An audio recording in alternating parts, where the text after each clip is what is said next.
I've heard Reformed preachers of high rank, of very famous names, say, oh, God cannot do miracles anymore.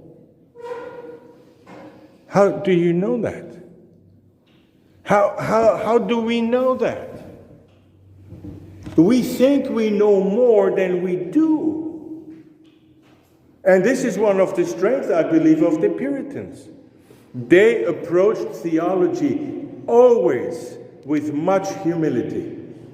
And they always kept in the back of their minds, God is sovereign and God is omnipotent. And God can do what he pleases, except lie or contradict his own word. This is the Puritans. This is the creme de la creme of all theologians in the 17th century. All the great names, they are writing this, that he is free to work without, above, and even against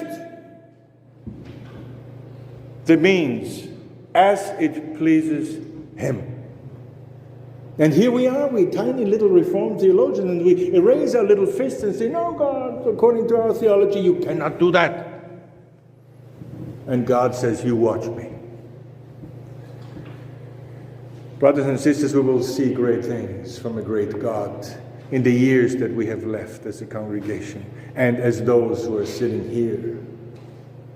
Not only can God execute his decree, his plan without means, but he can also work above them. Romans chapter 4, verse 19 through 21, it talks about Abraham's faith. And it says, and not being weak in faith, he did not consider his own body already dead, since he was about 100 years old, and the deadness of Sarah's womb. He did not waver at the promise of God through unbelief, but was strengthened in faith, giving glory to God, and being fully convinced that what he had promised, he was able to perform. And then there's Sarah, right? And she laughed at the prospect of having a child in old age. That's much of Reformed theology today. That was I at some point, as a young pastor, thinking I have everything in my pocket. I have God in my little box, and that's who he is, and that's only who he ought to be. I will tell God what to do, what he can and cannot do.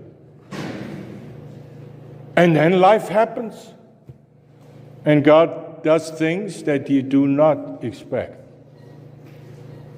And then you reconsider. And that's how you learn.